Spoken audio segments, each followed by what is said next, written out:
Welcome. My name is Caroline Heldman, and I'm the Executive Director of the Representation Project. We are a gender justice nonprofit founded by Jennifer Siebel Newsom over a decade ago that uses films and social campaigns to really challenge harmful gender norms and stereotypes. And this interview is part of our expert interview series for our Boys Will Be Boys campaign. The idea is that we want to talk with the folks who know the most about this to expose how traditional masculinity, restrictive masculinity harms boys and men, and to create a space where they can reach their full human potential.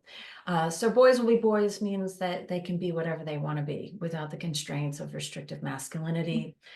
This is our love letter to boys and men, and I am so happy to be interviewing my friend Ashanti Branch today. You may recognize Ashanti from our film, The Mask You Live In. He ran the mask exercise. It was so compelling in the film that he essentially named the film. So let me tell you about Ashanti. Ashanti works to change how students, especially young men of color, interact with education and how the schools interact with them. Raised in Oakland by a single mother on welfare, Branch left the inner city to study civil engineering at Cal Poly, St. Louis Obispo. He started out as a construction project manager, but his life changed after he tutored struggling students and realized his passion for teaching. And in 2004, yes, it's the 20-year anniversary. In 2004, during Branch's first year teaching high school math, he started the Ever Forward Club, and we were talking a little bit about what it feels like to have 20 years of this incredible work under his belt. We'll get more into that. The purpose of the Ever Forward Club was to provide support for African American and Latino males who were not achieving their potential.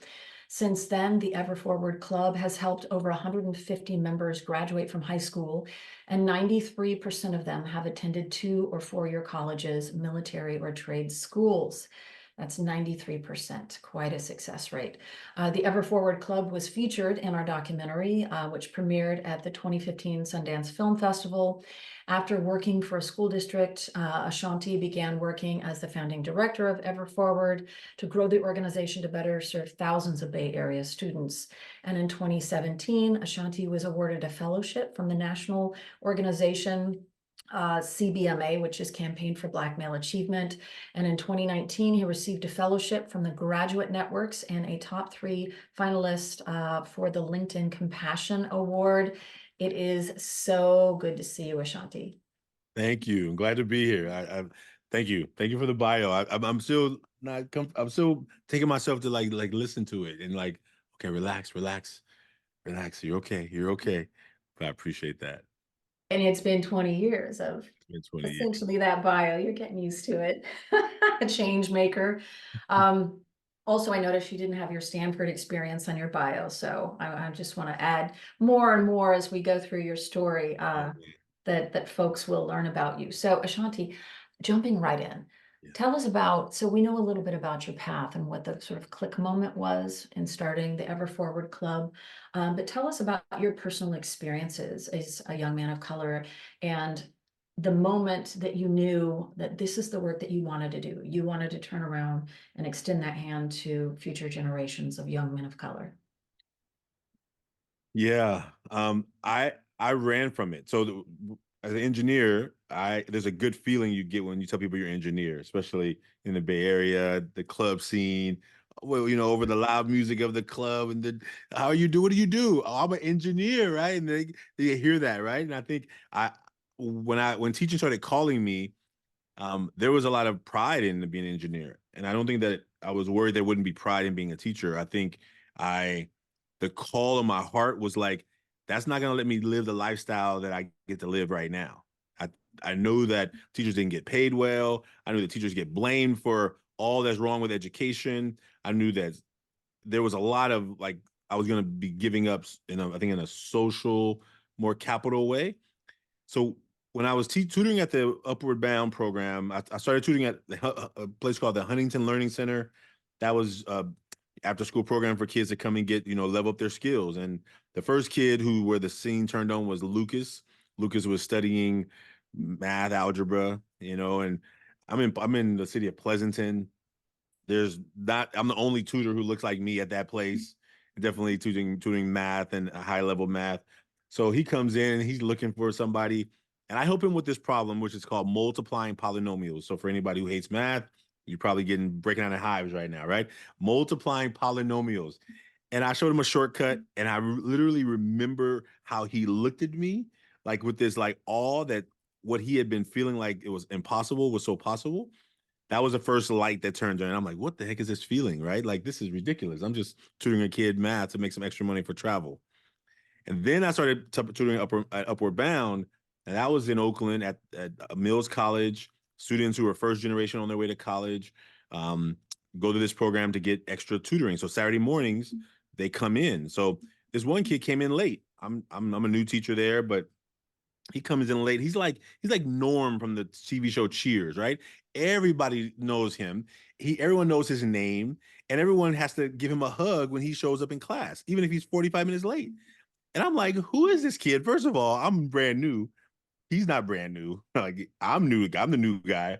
I'm like, who is this guy? Gotta hug everybody. You first 45 minutes late. And I said, come here. And he's like, huh? I said, you're gonna sit right here in the front. He's like, I don't sit in the front. I'm like, oh, you do today? Oh, you do today?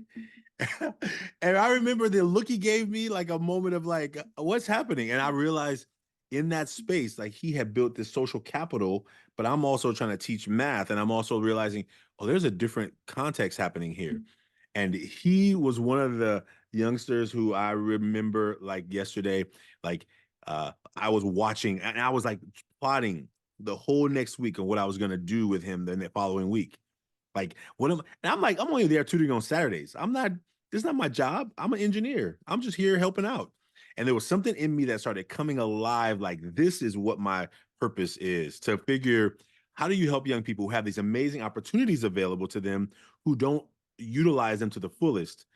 And literally that young man, I'm so proud of him. I've seen him around today. I see he's doing amazing things, has his own business. He is doing some amazing tech and virtual reality stuff.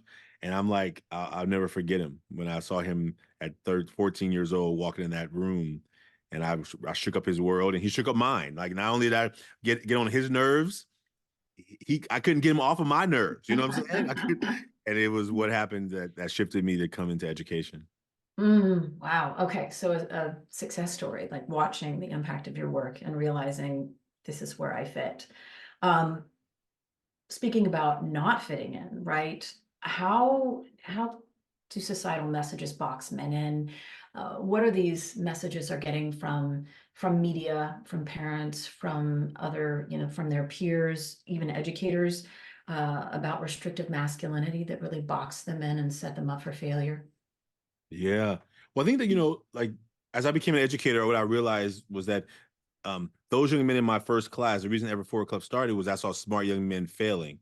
And I'm like, why are you failing my class? Now, by the time I got there, I'm 8 years out of college. Well, 8 years out of high school. And I forgot what it was like to be in high school. So I'm thinking, hey, you got this amazing teacher who's here to help you become successful. What's blocking you? Well, I'm here to get you to where you want to go. What, you want to be an engineer? You want to be? I can help you get there. You want to be a carpenter? Like, whatever you want to do, I'm gonna help you get there. Right? I have some skills, but smart wasn't cool in that community, and I forgot what it was like to try and be cool by pretending I wasn't smart because I had been so far removed from that. I got rid of that in middle school. It was, my teacher, Miss BP, who helped shift my life around in that zone. So these young men had made it to high school and no one had like gave them the magic words that were going to kickstart their life to being their best selves, regardless of what other people thought of them. And I realized, oh, I need to try these magic sentences with them. So I was thinking I was a teacher. I'm just going to empower them and I'm going to give them detention. They're going to come in class. I'm going to tell them something magical. Life is going to turn around.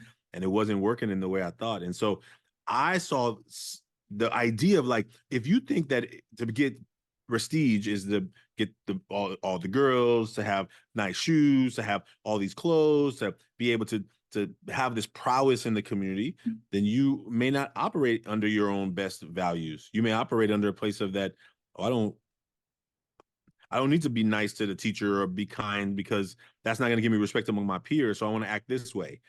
And I think that what I saw from young men in that work and what I see them still today, this is 20 years ago, but even today. Now, back then, every kid had a cell phone in their pocket. So what the pressure they had was the people who were right around them. They were trying to impress the people right in the room they were in.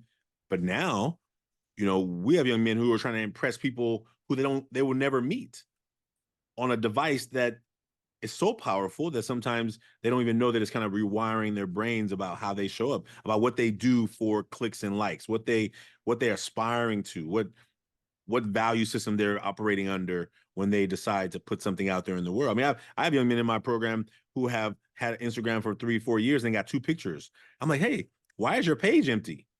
Oh, you can't be just putting a bunch of stuff up there. Like they got to put the best of the best of the, like, huh?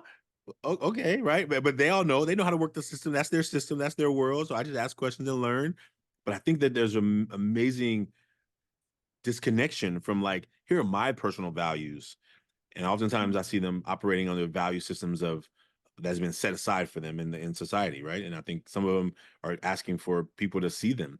And I think that's our work. We bring these spaces aside, we bring them to a group, we bring them to a circle, away from everyone else to give them room to like, what do I feel? What do I think? What is going on with me? Where am I struggling? And can I find more people around me that I can be human with and be fully all of myself without having to believe that something's wrong with me because I'm feeling some sadness or some worry or some feeling sometimes not enough, or and help to somebody to help me paint a new picture around what that is. Mm-hmm. And would you say that social media use, I mean, you're noting some of the downsides. Um, can you talk about ways in which it's been positive in the last 20 years in the shift in masculinity, and also provide some more specifics about what you see as being the negative impact? So what does it mean to be performing for people you'll never see? How has that shifted their performance of masculinity? And is there anything to this? Is it connecting them more or no? Well, yeah, I mean, imagine if your world was just your own town and your city and your school, then that's less people to try and impress. But what happens if I'm trying to impress people who are in that device, right? And if I go into that device and there's people who are making comments about me, about how I look, about what I'm wearing, about like I'm constantly in this. If I'm not careful, I can be constantly moving, trying to about the moving target, right?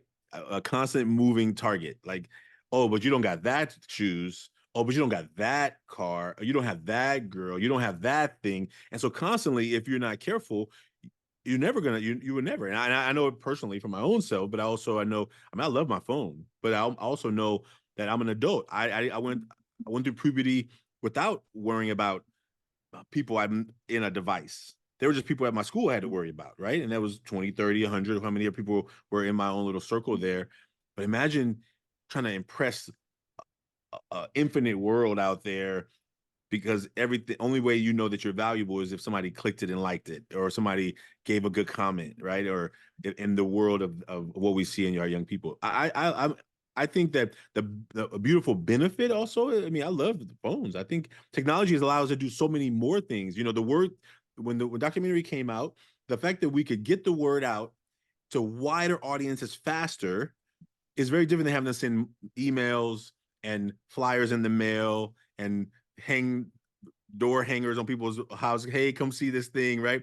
Like it provides so much opportunity, and I think that sometimes those can be missed too in the mix of all the challenges that it faces, right? But I Mhm. think we in 2000, when the documentary came out in 2015, these conversations were fairly were starting, and people were like, and when I started the Ever Forward Club in 2004, here's what the girls in my class would say.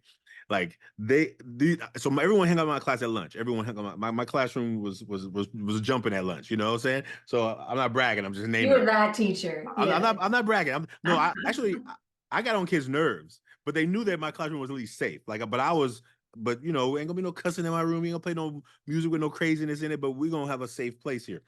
But on Thursdays at lunch, so we're bringing food in for the young men, and so the girls who I had to kick out, as I'm sending them out the room, they're like, why you don't have a club for us?" I'm like, "I don't know how to have a club for you." And so what they began to say is, "Why the boys need this? They get everything." And I'm like, "Well, I think you're Mhm. missing." And I knew what they were saying, but what they didn't see is that boys did not have a place to talk about their feelings in any safe way. They talked about their feelings in the open often. with me, with everyone else. Like they didn't hide their feelings a lot of times, the young women in my classes. But I was seeing that our young men were struggling. They were, why do you have a club for boys when the boys have everything? And you're like, well, you're just missing it. You're missing what they don't have. And if we don't help them see that what they don't have is a need to be connected, to have deeper empathy, to learn about how to talk about their emotions in a healthy way, then we're going to keep pushing them into the people who are going to affirm that, yes, your life is jacked up and pay me $59.99 a month or $500 a month, and I'll make you make it better, because we have plenty of people out there telling them, affirming what they actually feel, that they don't have a place, that they don't have a space, even though according to the power structure of the world, they have it all. And I think that's the missing part, right? We put but the power is where they get seen all the time, but I think they lack the space to be human in Mm, a healthy way, you know? yeah, such a disconnect. And that's a great segue to the next question, which is about what you think is missing in the lives of boys and men. What do they need to thrive? Time to listen, be heard. They need space. They need a community. I think I didn't join my own men's team to 2010. I didn't even know men's teams existed. I was building Ever Forward as a circle for young men at lunchtime, thinking that that's what I was feeling, that they needed a space. And I had never even seen one myself.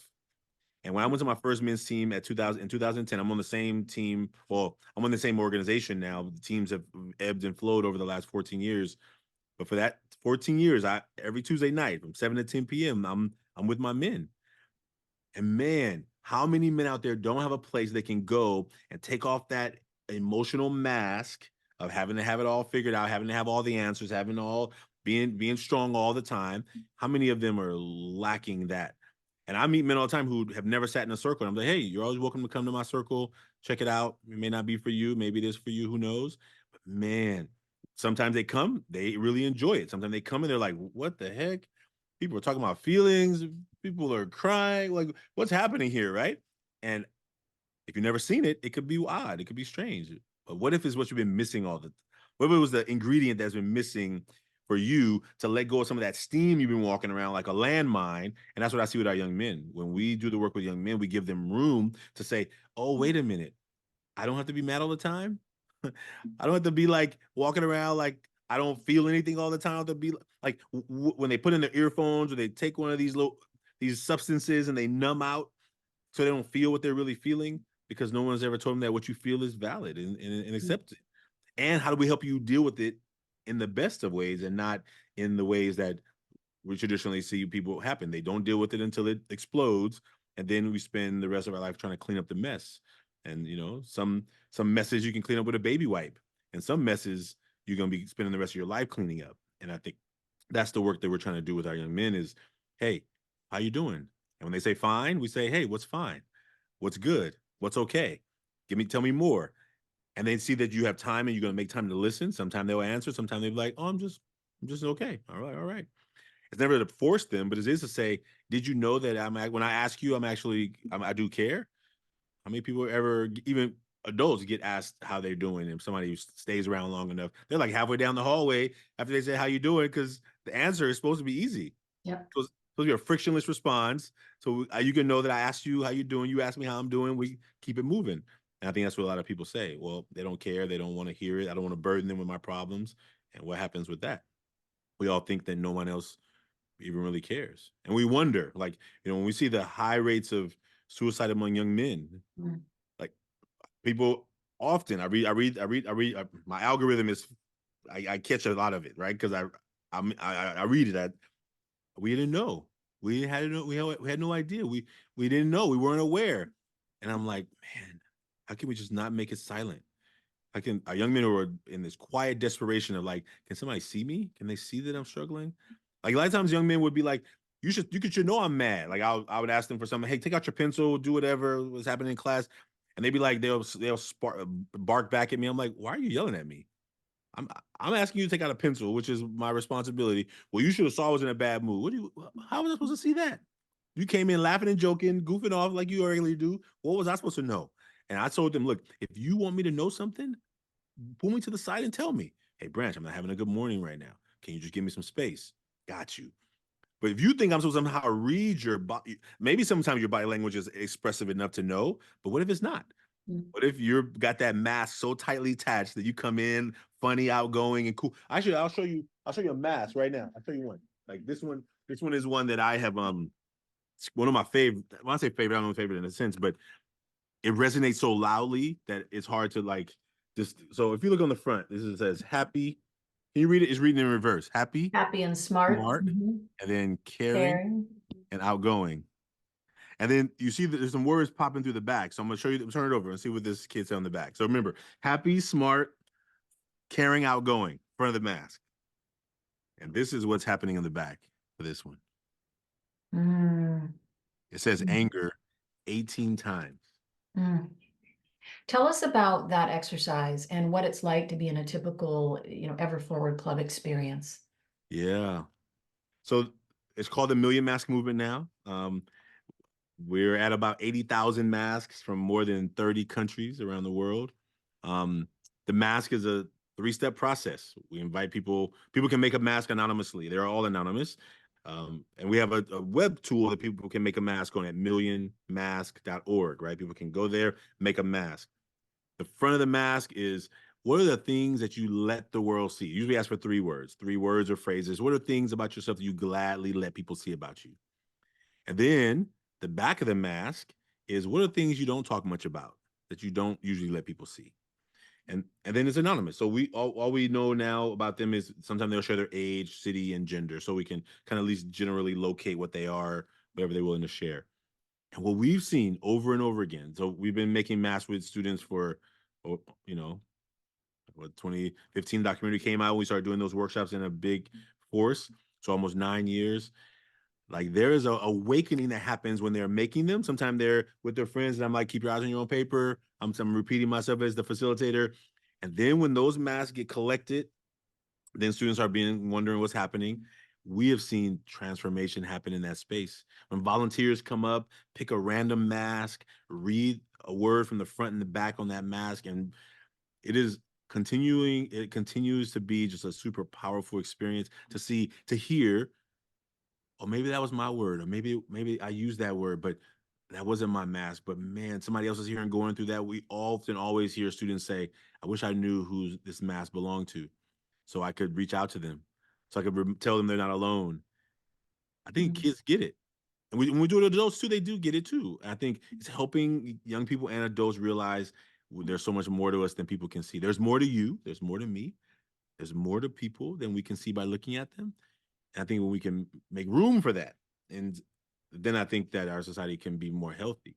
But when we continue to tell people you have to be like this, and you have to act like this, and you have to do like this, then we continue to box people in, and then that's when this stuff starts popping out. That's when we have young people walking around like landmines, and somebody bumps into them, steps on their foot, looks at them wrong, and boom, they exploded. And you're like, what just happened? Well, it wasn't the one thing that just happened right then. It was just a moment of defenselessness where they could their barriers were blocked or were released, and now they're taking it out on somebody who probably didn't even deserve it. And I think Mm. this is what our work is about. So every young man that we meet, and I know that growing up, I had a lot of anger, Mm. but in my house, you weren't allowed to show anger. You better fix your face. That's my mom's favorite line. You better fix your face. So if I was mad about something, you better not act like it. You better not show it. And I'm like, what you mean fix my face? Like you the one made me mad. You know what I'm talking about? And so I learned to stuff it, and I go to my room and I punch a wall, and so the walls got a lot of the grunt of all of that energy that was trying to get somewhere, I wanted to probably talk about it, but since that wasn't what was norm, then you stuff it till you find a place you can let it out. And sometimes people are letting it out against themselves, letting it out against their loved ones, people they actually really care about. But that's when that defense wall is weak. But it Mm. ultimately sometimes they don't deserve that, you know? Mhm. So Dr. Gary Barker last week talked about the suicide epidemic with young men. And Brad Gage is going to join us next week to talk about the loneliness epidemic with young men.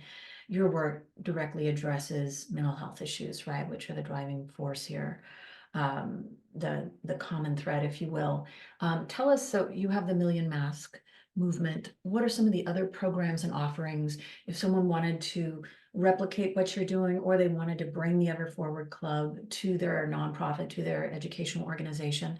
Tell us about the other programs you offer to address mental health issues. Yeah, and our work got recognized by the Surgeon General. We received a medallion, which is the highest honor a civilian can receive, which was a huge. I got to take my mom to that ceremony at the Kennedy Center, um, and thank her for, um, as much as we struggled, like providing a space where I could um, go through all the challenges I went through in a safe place as well, even though it was sometimes chaotic. There was safety there in a lot of ways.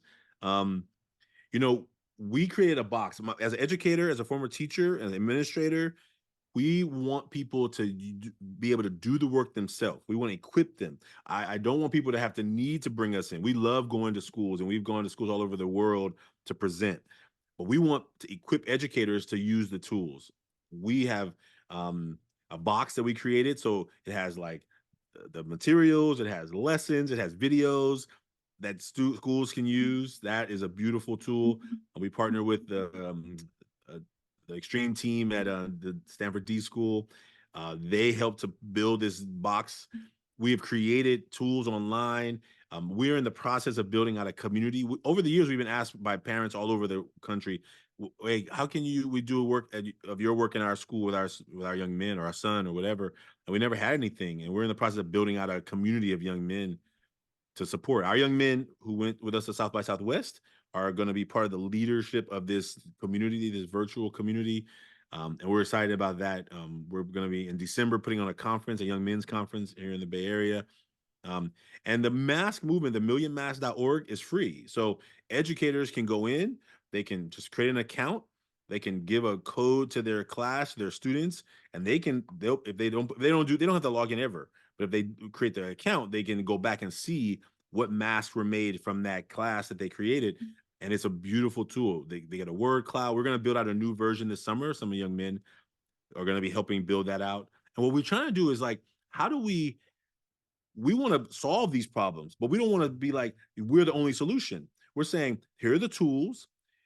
We're a nonprofit, so we have to like keep our doors open. So some things cost and some things are not. The website is totally free, but if they bring us out, they can bring us out to do workshops, professional development, training for teachers, train the trainer.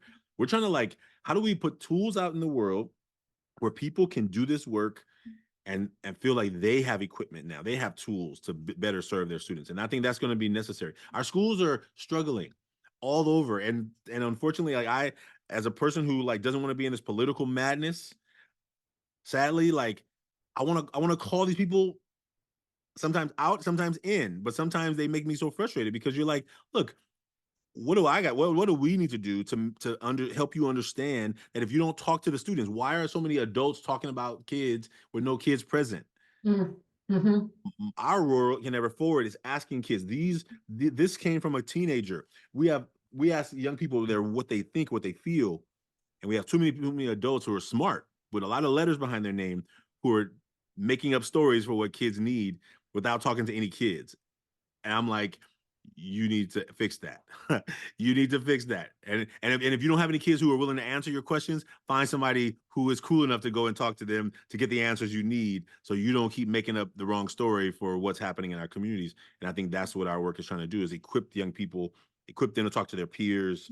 We have a podcast. We have youth hosts for our podcast where young men talk to other young men about what's up. So our new season is going to be called What's Up with Young Men, because that's what we know we need to do. And so I'm super excited about that because I think our vision in Ever Forward as a nonprofit is, we have to figure out how to raise money to keep things going, but we're trying to like equip people in our community because I think that our community is in such a need, not just here in the Bay Area. I'm talking about around the country. And if you maybe anybody in this room who knows that you have a nephew, a son, a cousin, a friend who's like have them go make a mask. Make a mask with them. You make a mask and you invite them to make a mask anonymously, and then you say, "Hey, let's talk. Can we talk about those masks?"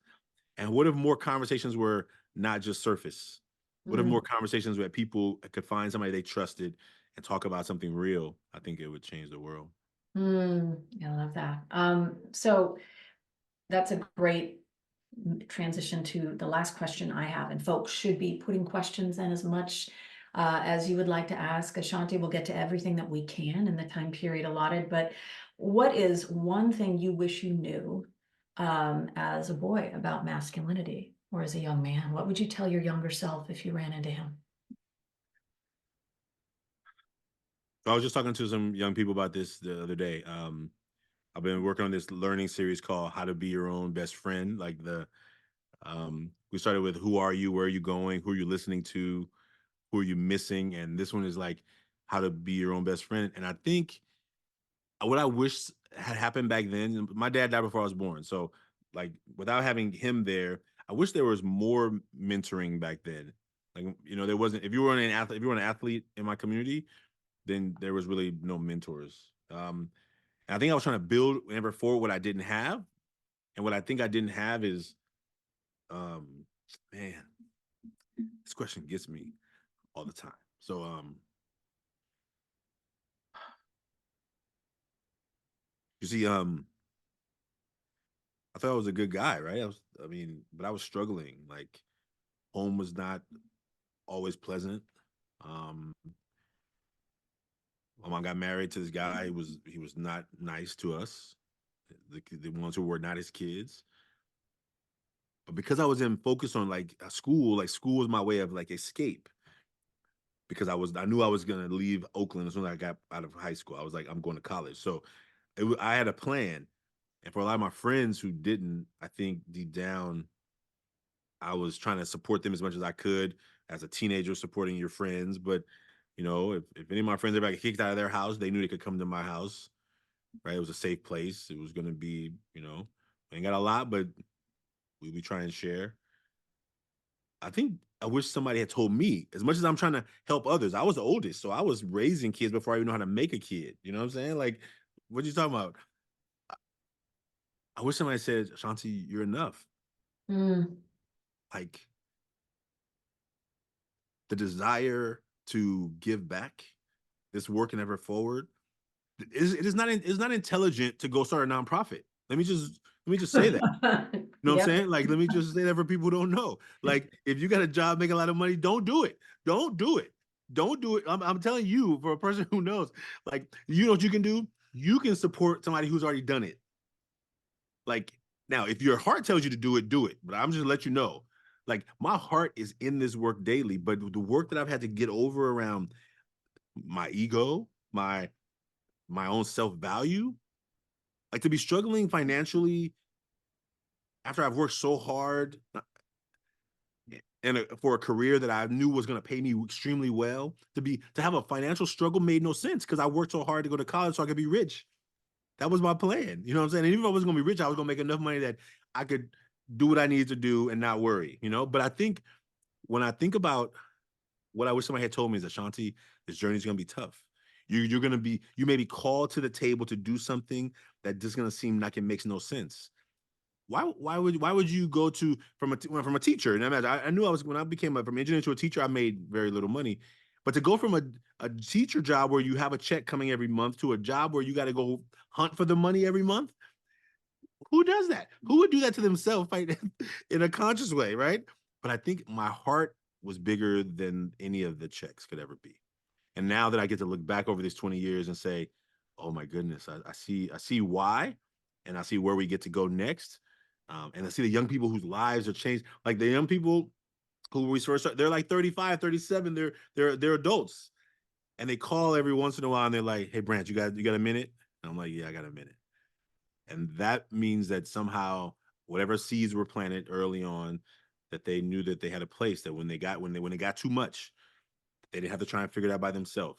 And I wish that for all the young people in our world, that they know they got somebody they can reach out to when it feels like it's too much. And I think we live in a society where families have put themselves in these four walls, and I'll figure it out for my own family. And we've lost the idea of community, because community says we come together. We come to the center circle and we talk, and the uncles and the aunties and the families and the friends and every people come together. And I think so many communities have missing that. So I think with somebody that told me some of those messages, so that I knew that when I hit those rough times, that it wasn't anything wrong with me.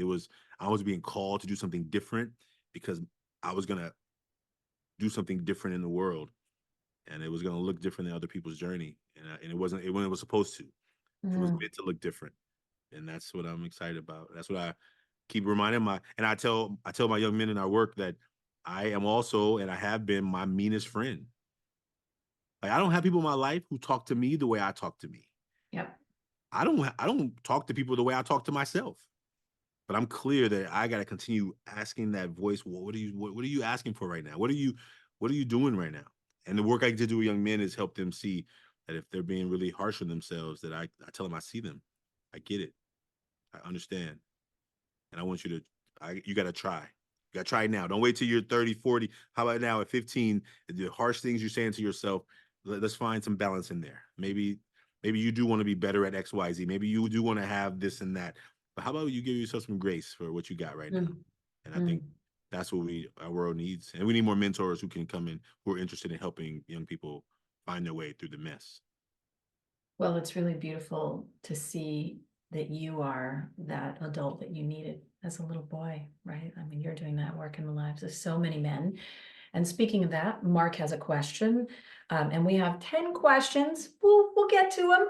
How often do Black men you encounter normally discuss their mental health concerns with you? Well, I think the ones who I meet, if I met them in a circle, then they know that it's okay.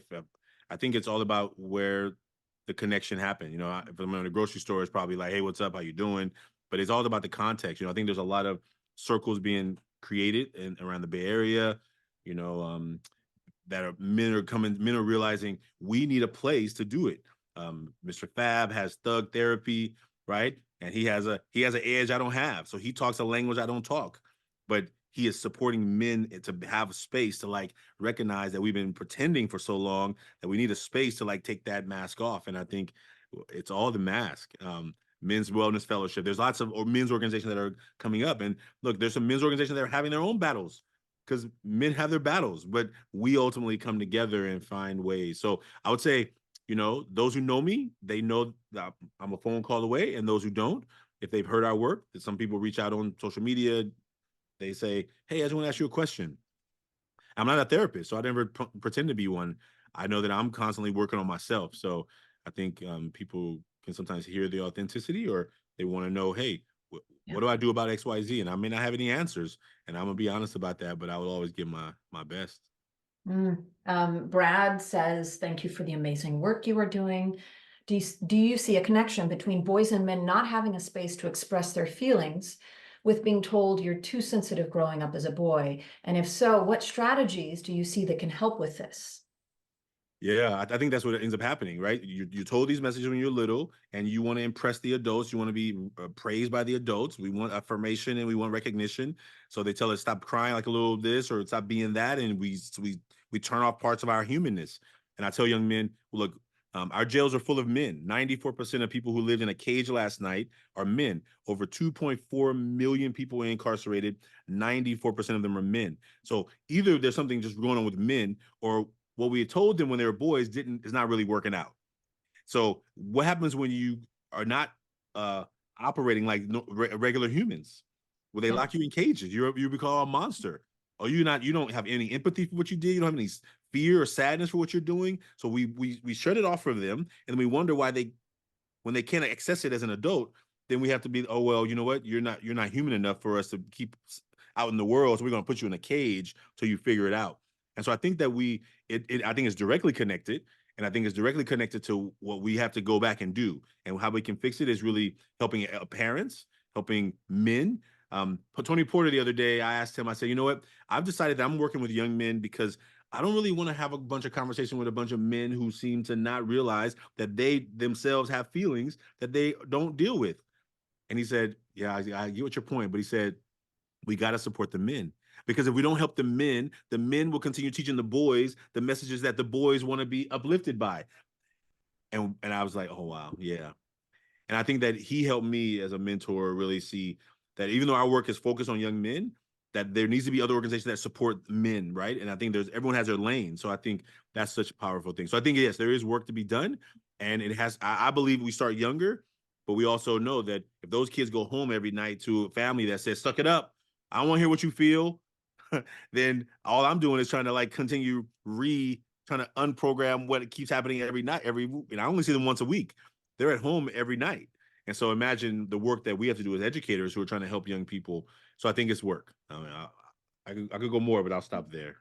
Well, and certainly there's so many different points of entry here, right? So Equimundo's doing more the research side. You mentioned Tony Porter from A Call to Men, focusing more on men. You're focusing on boys. Thank goodness, right? All of these people are in this space addressing different joints in the restrictive masculinity pipeline, if you will. Anonymous asks, do you have any advice for women who are trying to intervene and help the boys and men in their lives, but aren't taken seriously by them? Sometimes it feels like the most masked up men will only hear it from other men. Yeah, I would say don't stop trying. I would say please make sure you watch the documentary "The Mask You Live In." Watch other documentaries that are out there that are helping provide context and knowledge and education. Here's what it takes. Like I was raised by a mother. Like that's all that was there. So sometimes in our lives we only have one. And my mom didn't know how to tell me how to be a man. She could only tell me what she wanted me to aspire to, or she had these high expectations of me. But I think, and most of my teachers are women. 75% of the teaching force are women. So most of my teachers were always women. So I think we have to have women in the world who understand that it's also challenging to be a boy.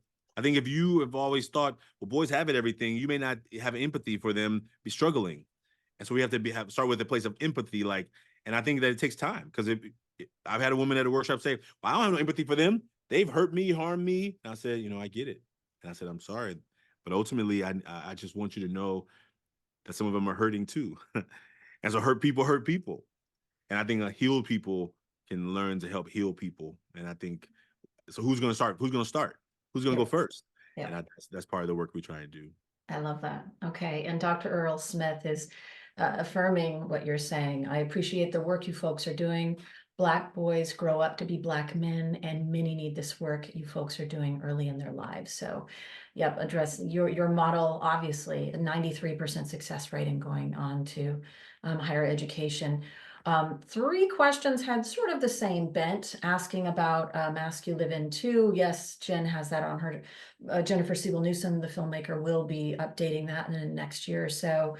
But the theme of that question and these other two questions is, what have you seen that shifted in the past decade or 2 decades? And specifically, an anonymous person asks, have the boys and young men been showing up with a different understanding of their masculinity? And another asks about this new research coming out about the manosphere, that it's shocking to learn that younger generations are more misogynistic and conservative than previous generations. Have you noticed this shift? So what has shifted in the young men you're serving over a decade or two? Yeah, I'm seeing lots of shifts. I'm seeing lots of shifts in those contexts. I'll say one that's coming up to me a lot right now that is I've seen it over is, you know, there's still the rules about what it means to be a man in a lot of communities. And if it means like I have power, I'm a real man, so I'm having sex, and that's what a lot of young men value their masculinity by, about how many numbers they get. And that's what social media, if you hear people talk about these things out there, they're talking about it like it's no big deal. And I think the young men are still searching for that, like that prowess in their communities. Um, I'm also seeing a lot of young men who are having a lot of body Mm, um, concerns. I'll just say, I'm gonna say it plainly. I don't know, I'm trying to say it fancy. A lot of young men are not happy with their bodies, and a lot of this is causing eating disorders. I have young men who I know who have experienced that. A lot of them are like excessively in the gym trying to like do what they've heard that other people can do, or trying to look like other images they see out there in their devices. I think that what's happened, what the benefit is, what's happening is we're having more conversations. So we're not, a lot of them are not held in the dark, right? So I think that if we don't give room for those conversations to have air and life, then we can't do anything with them. And so social media lets a lot of young people hide out because they're just in this device. They're looking down. They're constantly absorbed in somewhere. And I think the work is, how do we have conversations with them? I think they're hungry to talk about it. I think they're hungry, but they have to feel safe. And so part of our work in Ever Forward is always giving more room for those healthy conversations, and knowing that I have young men who in Oakland, California, who idolize these figures out here. You've heard of them, who are doing horrible behaviors out there and talking horribly about women. And they are trying to do that in their own worlds. Yeah. And what we don't, if we're not careful, if we demonize those people before we get empathy for those boys, we are going to turn those boys against what we have to say. They're gonna be like, "Are you just saying what they said you were going to say?" Because the people who are out there trying to get their money, trying to get their clicks and likes, are telling them what you're going to tell them. And if you don't understand that they are just trying to be seen, heard, understood, and you begin to demonize the people who they're trying to idolize, even though they shouldn't, we feel we got to approach it a different way. And there's a new world today. If you believe that if your child has one of these devices and you're not clear on who they're listening to, you may be falling into the trap that the people out there are setting for you. And I just invite, so what we have to do is we have to have these healthier conversations. So that's part of the work. I think it just requires work. Like we're ever forward, we're doing this work here. We're trying to grow this million mask movement so people can be aware of these masks, and we're inviting other organizations to say, how can we also be a part of that? And that's what we're trying to do. Like Mental Health Action Day is coming up May 16th. I'll say that. Like it's a day of going from this idea of mental health awareness, which we've been doing for the last 10, 20 years, awareness to action. What can I do to improve my own mental health? What can we do as a community to improve the mental health of young people in our community? And I think that's what we're trying to be a part of. And so we invite everybody to find a way to do something on May. Do it today. Don't wait till May 16th. There's no reason to wait. You can start today. I'm just naming that there is a day that we're calling people to the table and say, be a part. And the Million Mask Movement is going to be a part of that day. So we hope that you will be a part too. Yes, that's wonderful. Okay. Anonymous asks, what ways are school administrators thinking they're helping but ending up causing more harm? And I'll just add to that. In what ways can school administrators be effective? We as a former administrator and as I talk in a lot of schools, I think a lot of educators are struggling too. Like teaching is harder than ever. It is tough work. It is sometimes thankless work. But I think sometimes administrators think that by ignoring some of the challenges they see, by saying, you know what, no one at our school has hurt anybody, so we don't need to do any proactive work. I think this work that we're talking about is proactive work, because otherwise it's coming out somewhere. Like it will come out. When will it come out? It may come out later in the year. It may come out in the summer. It may come out next year. But it's coming out. If you don't have kids at your school that you are giving room to be human fully and connect and talk about how they're doing.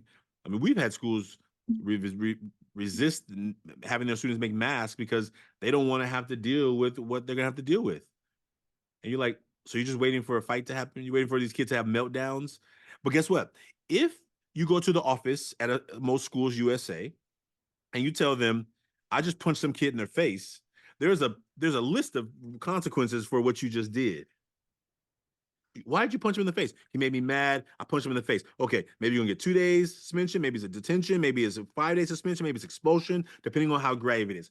But you walk into that same office and say, I'm feeling actually pretty sad right now. They're gonna be they're gonna here's what I can imagine, here's what I've seen happen, here's what I know happens. There's less resources for that. Yeah. Because there's what do I do for you? Do you want to talk to somebody? Do you want like there are people who are intelligent enough to know what to do, but I'm saying our systems are not designed to deal with the proactive work. We're dealing with the reactive work. We're dealing with, oh, you did something egregious. Now let's give you a consequence. But when I don't know how to, I'm just feeling weird right now. Maybe you should drink some water and go back to class. You know what I'm saying?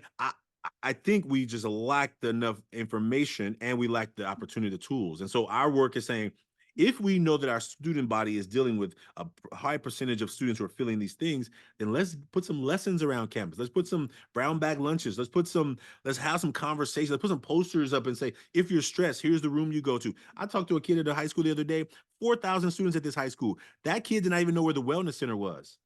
I was like, wait, you got to have a wellness center at this school, 4,000 kids. You don't know where it is? Now, maybe that kid never needed to visit one, so they didn't really need one. But the fact that they didn't even know where it was, how many students are looking for support that are probably right around the corner or right there, but they don't know about it? So we got to, administrators, we need you, because as a former administrator, my work was never done. A pile was always on my desk. You're never going to be finished. I do know that your list is always long.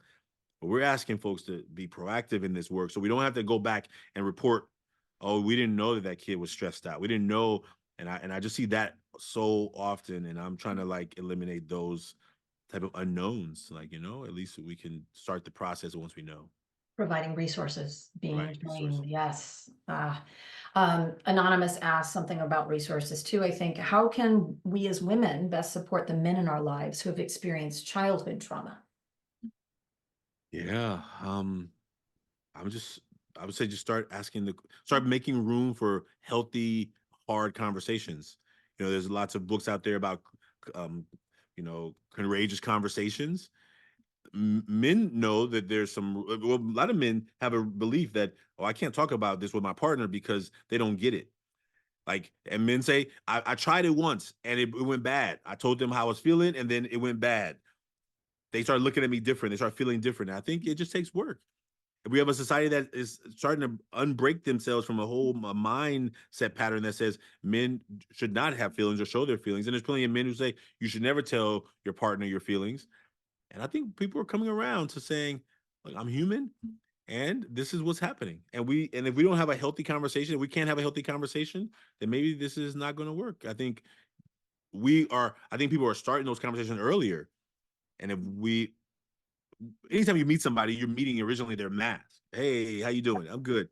Right. So when you can say, let me see, how much can I be more real? How many layers of this outer mask that I'm trying to impress this person with? Now can I? When you meet somebody in the club, you ain't telling them, hey, bye.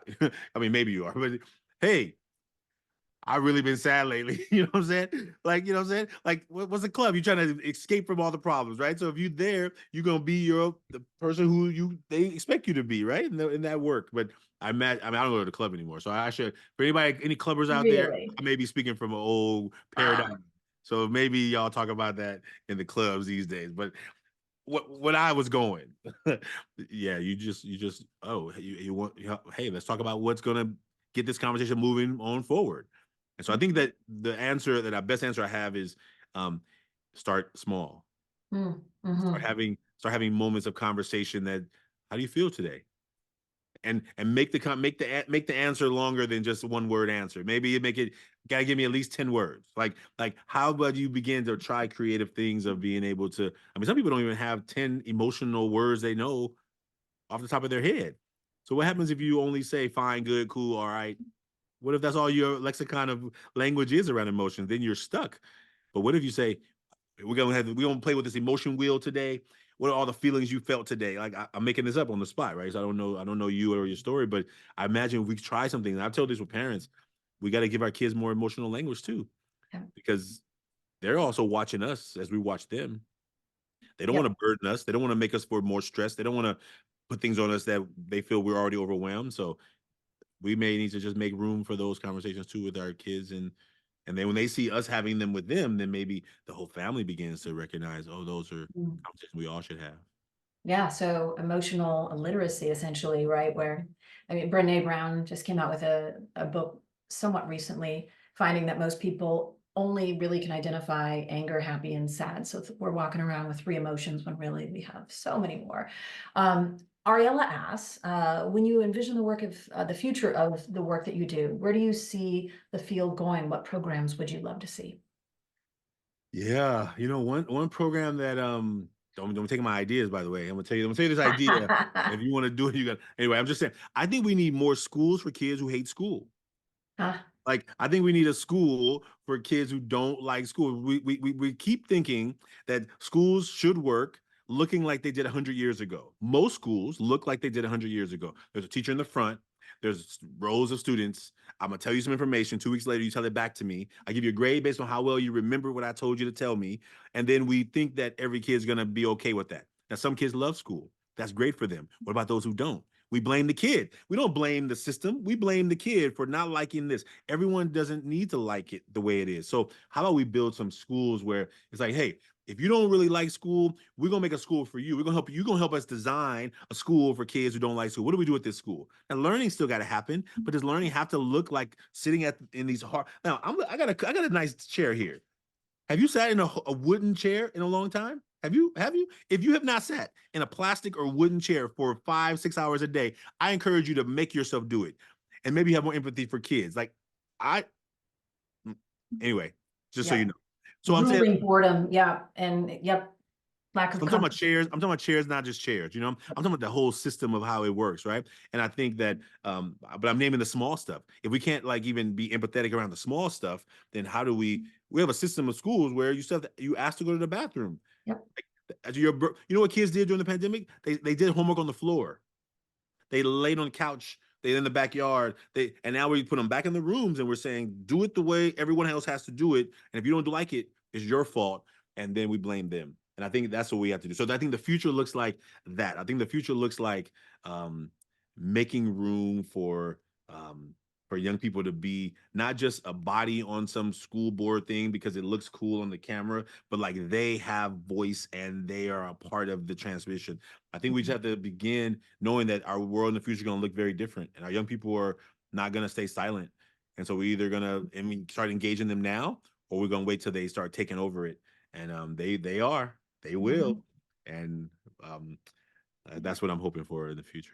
Yeah, and I mean, you're describing the public school experience, right? The kind of the drooling, the boredom, the sort of ways in which we structured it with the Prussian model of producing great employees for the future. But people with money and resources have the school, the incredible experiences you're talking about, and some of the less structured and more meet them where they are schooling.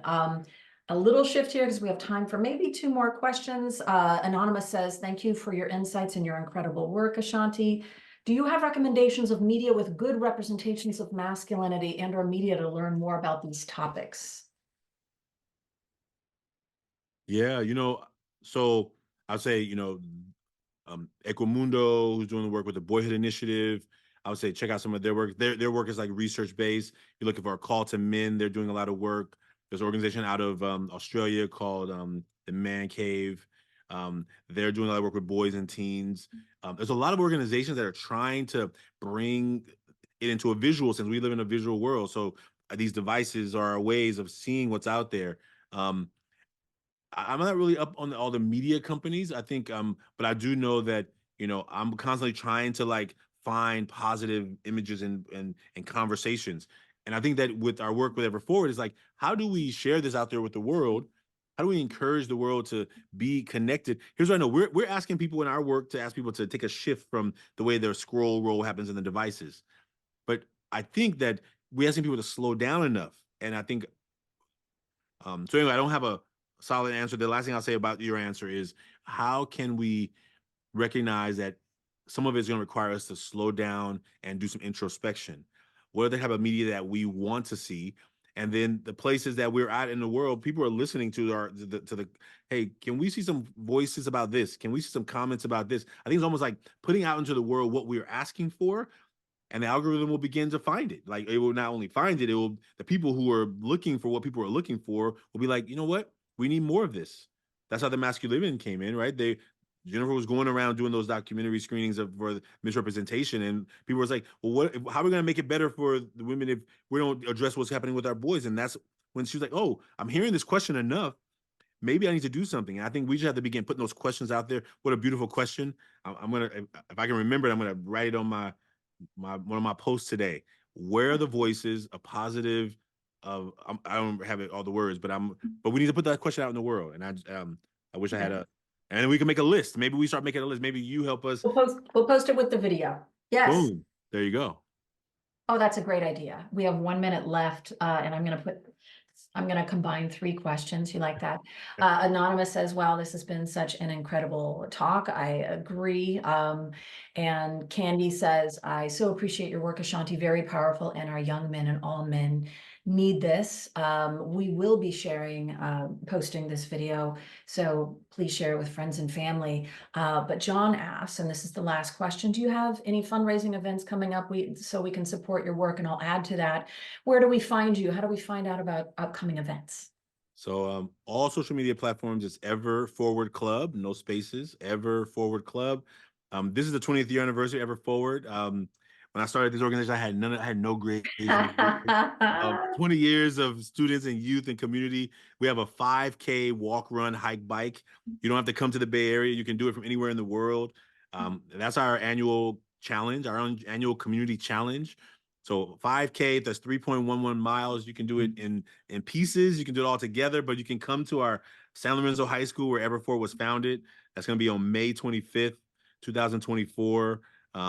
It's our we're back at our original site. We haven't been there in 13 years, so we're super excited about that. So that's our big event every year, and we love to have you. If you can't come, you can go on our website everforwardclub.org, sign up to be a part of the 5K, and we'll send you your medal and your shirt. We'll send it to you wherever you are. So yeah, we would love to have you participate. And if you don't want to walk or run, and you just have the resources and you got connections, please let folks know that they can support our work. We truly do put it to good use.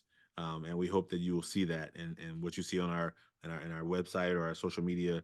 We try and put our young people in front, um, and it takes work. It takes work. So Ah, thank you for asking, John. I appreciate you. Ashanti Branch Ever Forward Club. Thank you for everything you do, my friend. Thank you for your work. Please support them, go to their website, and I'm sure we will have many more conversations like this in the future. Thank you. Thank you. Bye, everybody. Bye, y'all.